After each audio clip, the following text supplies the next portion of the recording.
नमस्कार, मैं वर्षा परगट आप सबका स्वागत करती हूँ हमारे चैनल में कनेक्ट स्ट्रेट में।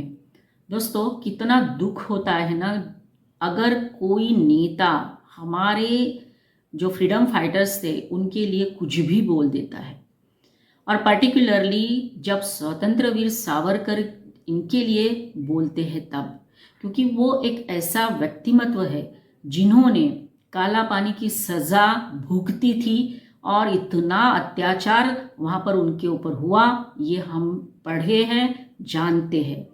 एक भी नेता बता दीजिए कांग्रेस की तरफ से जिसने काला पानी की सज़ा भुगती हो या जिसने जेल में इतनी यातनाएं झेली हो जितनी यातनाएं सावरकर जी ने झेली थी। कांग्रेस का ये काम पहले से ही चलता आ रहा है। नेहरू जी ने भी सावरकर जी का बार बार अपमान किया और उसके बाद राहुल गांधी हमने देखा उनको क्या क्या बोलते थे, और अब राहुल गांधी चुप है लेकिन कांग्रेस के नेता अभी भी सावरकर उनके लिए कुछ ना कुछ बोलते रहते हैं। अभी जो बयान दिया है कर्नाटक के जो मंत्री है उन्होंने कहा है कि सावरकर कट्टरपंथी थे, और आश्चर्य की बात यह है कि जिस इंसान की वजह से हमारे अखंड भारत के दो टुकड़े हुए वो बैरिस्टर जिन्ना, उसको क्लीन चिट दे दी। जरा सा भी कहीं से भी इनका कंसर्न्स बोलता नहीं है कि आप क्या बोल रहे हो। जिन्होंने हमारे भारत के टुकड़े किए, जिनकी वजह से इतना बड़ा नरसंहार हुआ, उसके बावजूद भी आप उनको कैसे क्लीन चिट दे सकते हो? या उसके उलट स्वतंत्र वीर विनायक दामोदर सावरकर को कट्टरपंथी बोलते हो। इसका मतलब ये है कि आपने सावरकर को ठीक से जाना नहीं, उनको पढ़ा ही नहीं। आप पढ़िए उनके किताबें, उनके आर्टिकल्स, उनके लेख, और फिर जाके इस तरह से बोलिए। इतना व्यापक विचार करने वाले थे स्वतंत्र वीर विनायक दामोदर सावरकर। कितना विचार करने के लिए उनको जिंदगी भर हम अगर पढ़ेंगे ना तो भी हम समझ नहीं पाएंगे। तो आप क्या समझोगे? हमारे पूर्व प्रधानमंत्री अटल बिहारी वाजपेयी जी, इन्होंने स्वतंत्र वीर सावरकर के लिए क्या कहा था, आइए हम सुनते हैं। सावरकर माने तेज, सावरकर माने त्याग, सावरकर माने तप, सावरकर माने तत्व, सावरकर माने तर्क, सावरकर माने तारुण्य, सावरकर माने तीर, सावरकर माने तलवार, सावरकर माने तिलमिलाहट, सागरा प्राण तड़मड़ला, तलमड़ाती हुई आत्मा,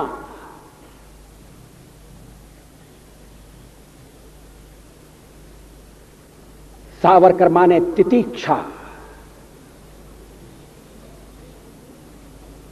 सावरकर माने तीखापन, सावरकर म्हणजे तिखट।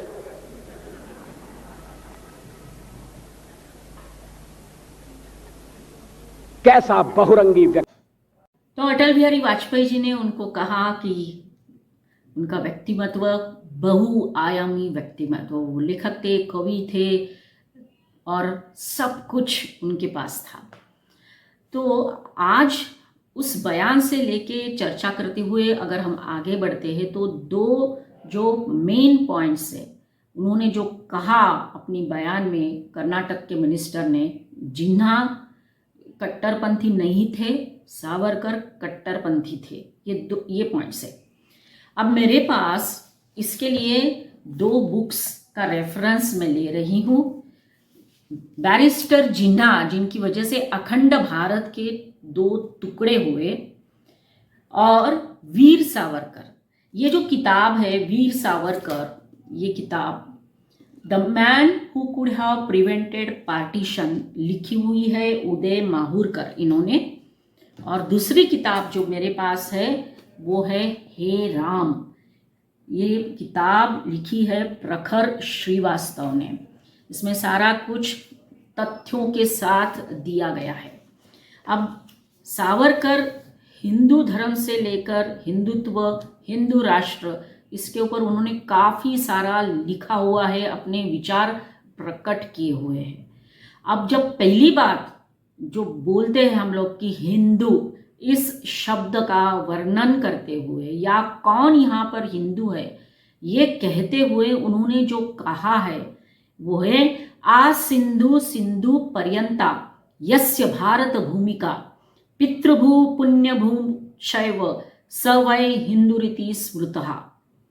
सिंधुस्थान मतलब हमारा ये देश, सिंधुस्थान में जिसकी पितृभूमि और पुण्य भूमि भी है वो सब हिंदू है।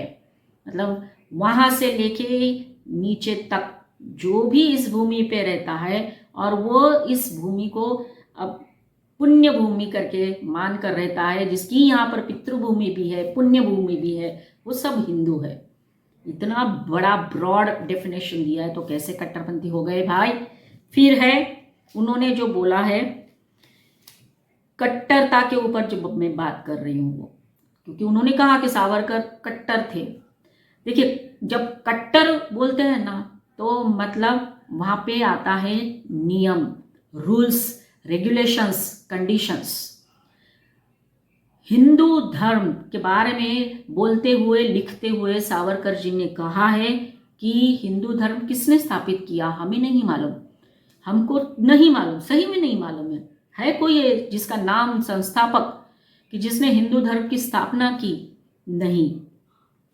राम, श्री कृष्ण या उसके पहले किसने थी नहीं मालूम। तो हिंदू धर्म की स्थापना किसने की ये नहीं मालूम। फिर आगे कहते कि हमारा धर्म जो है हिंदू धर्म, उसका कोई एक पर्टिकुलर धर्म ग्रंथ नहीं है। हम सबको मानते हैं, धर्म भगवत गीता को मानते हैं, रामचरितमानस को मानते हैं, हम सब पौराणिक ग्रंथों को मानते हैं, सबको मानते हैं। तो हमारा विशेष ऐसा खास धर्म ग्रंथ भी नहीं है। तो आगे क्या कहते हैं सावरकर जी? आगे ये कहते हैं कि हमारा धर्म जो है इतना व्यापक है कि वो किसी भी धर्म ग्रंथ या किताब के अंदर समाविष्ट नहीं हो सकता, इतना उस बड़ा है। और वो कहते कि अच्छा है कि कोई धर्म ग्रंथ नहीं है, नहीं तो जब जब चेंजेस होते हैं तो वो कैसे होंगे। फिर आगे कहते हैं इस विश्व में इतना ज्ञान और सत्य है, इतना ज्ञान और सत्य बिखरा हुआ है, उतना ही हमारे धर्म ग्रंथों में है। तो इसीलिए वो कहते कि हमारा कोई विशेष धर्म ग्रंथ नहीं है, हमारा कोई संस्थापक नहीं है। तो कैसे कट्टरपंथ हो गए? अब मैं बात कर रही हूँ वो कट्टरपंथ वर्ड से रिलेटेड। हिंदू धर्म की स्थापना किसने की नहीं मालूम, हमारा कोई विशेष धर्म ग्रंथ है ऐसा भी नहीं है। और जो बाकी के हैं उनको अगर देखते हैं तो उनके संस्थापक है। जब संस्थापक है मतलब वो संस्था निर्माण हो रही है। तो सावरकर जी का कहना ये है कि बाकी जो है, फॉर एग्जाम्पल मुस्लिम धर्म उनके संस्थापक है, क्रिश्चियन धर्म उनके संस्थापक है। जब संस्थापक है मतलब वो धर्म संस्था बन गई। अब जब धर्म संस्था बन जाती है तो उसके रूल्स, रेगुलेशंस, कंडीशंस सब कुछ आता है। हमारे यहाँ ऐसा कोई नहीं है, इसलिए पर्टिकुलर रूल्स रेगुलेशंस नहीं है। आपको पूजा करनी है तो करो, आपको नहीं करनी है मत करो, आप भगवान को मानते हैं तो मानो, नहीं मानते हैं तो मत मानो, आपको गीता पढ़नी है तो पढ़ो, रामायण पढ़नी है तो पढ़ो और ना नहीं पढ़ो। तो इसलिए ये डिफ्रेंशिएशन किया है उन्होंने कि कैसे हम जो है पर्टिकुलरली हिंदू धर्म जो है वो अलग कैसे है, हिंदू धर्म कैसे है, और बाकी जो उनका कहना है वो है धर्म संस्था। और इसीलिए उनके रेगुलेशंस, रूल्स, बुक्स, ग्रंथ सब है, ऐसा ये बोलते हैं। अब ये कहते हैं कि सावरकर कट्टरपंथी है, तो कैसे कट्टरपंथी हो जाएंगे? जिसने इतना व्यापक मीनिंग हमको बताया है कि क्या है हिंदू धर्म।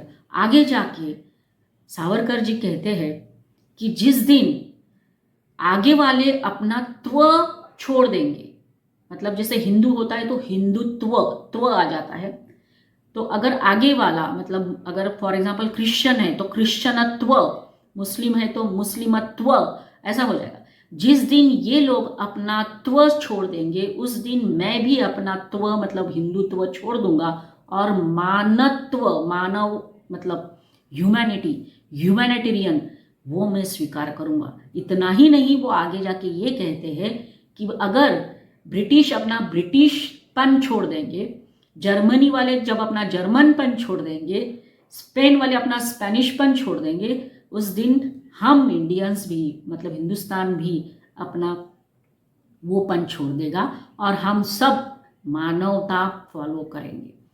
इतना बड़ा विचार लेकर ये वहाँ पे बता रहे थे सबको अपने धर्म के बारे में कैसा है, तो कैसे कट्टरपंथी हो गए। अब बात करते हैं जिन्ना की, जिनकी वजह से भारत के दो टुकड़े हुए और ये कर्नाटक के मिनिस्टर ने उनको क्लीन चिट दी है कि वो कट्टरवादी नहीं थे। मुस्लिम लीग की स्थापना करने के बाद बैरिस्टर जिन्ना हमेशा बार बार फिर ये बात करते रहे कि हमको सेपरेट नेशन चाहिए, रिलीजन के आधार पर ही दो देशों का निर्माण हुआ था। मैं आपको यहाँ पे एक रेफरेंस देना चाहूँगी इस बुक से, हे राम लिखी हुई जो है प्रखर श्रीवास्तव, पेज नंबर 12 पे लिखा हुआ है 29 जुलाई 1946 को जिन्ना के घर पे एक मीटिंग हो रही थी और डिसाइड किया गया था कि वो डायरेक्ट एक्शन डे मनाएंगे और हमको अब इतिहास पढ़ना चाहिए कि क्या था डायरेक्ट एक्शन डे। और उस मीटिंग में बैरिस्टर जिन्ना जी जो है उन्होंने क्या कहा था, उन्होंने सबको बुलाकर ये कहा था कि हम ये दिन मनाएंगे। तो वो जो उन्होंने भाषण दिया वो शॉर्ट में ऐसा है, मुस्लिम लीग ने अपने पूरे इतिहास में हमेशा संवैधानिक तरीके से ही काम किया है, लेकिन अब हम संवैधानिक तरीकों को छोड़ने का ऐलान करते हैं। कैबिनेट मिशन से बातचीत के दौरान कांग्रेस और ब्रिटिश सरकार ने हमारे सर पर पिस्तौल तानी हुई थी। सरकार के पास अधिकार की पिस्तौल थी तो कांग्रेस के पास बहुमत की पिस्तौल थी, लेकिन अब मुकाबला होगा। आज हमने भी एक पिस्तौल उठा ली है, हम भी इसका इस्तेमाल करने की ताकत रखते हैं। अब समय आ गया है कि मुस्लिम कौम पाकिस्तान बनाने के लिए और अंग्रेजों और हिंदुओं की गुलामी से बचने के लिए डायरेक्ट एक्शन करे। और फिर डायरेक्ट एक्शन डे जो है वो घोषित हुआ 16 अगस्त 1946। ये दिन पूरे भारत में मुस्लिम लीग ने डायरेक्ट एक्शन डे मनाने का डिसाइड किया और नारा दिया था, लड़कर लेंगे पाकिस्तान, मरकर लेंगे पाकिस्तान। तो भाई कैसे कट्टरपंथी नहीं हुए मुस्लिम लीग के ये नेता बैरिस्टर जिन्ना साहब। और उसके बाद जो हिंसा भड़की है वो तो मैं बयान ही नहीं कर सकती, मुझे अलाउ ही नहीं होगा। यूट्यूब वाले बोलेंगे ये क्या बात कर रहे हैं। आप ये बुक पढ़िए जो मैं आपको बता रही हूँ, और इसमें खास तौर पर जो हिंसा बंगाल में हुई है उसके बारे में जो लिखा है तथ्यों के साथ, प्रूफ के साथ, वो ज़रूर पढ़िए। और उसमें से पर्टिकुलरली कोलकाता में जो हिंसा भड़की है डायरेक्ट एक्शन डे के बाद, वो भड़काने वाले भी मेयर थे जिनका नाम है सैयद मोहम्मद उस्मान, और इन्होंने जो हिंसा फैलाई है उस टाइम पे डायरेक्ट एक्शन डे के नाम पर, तो उसको क्या कहेंगे, क्या कट्टरपंथी नहीं कहेंगे।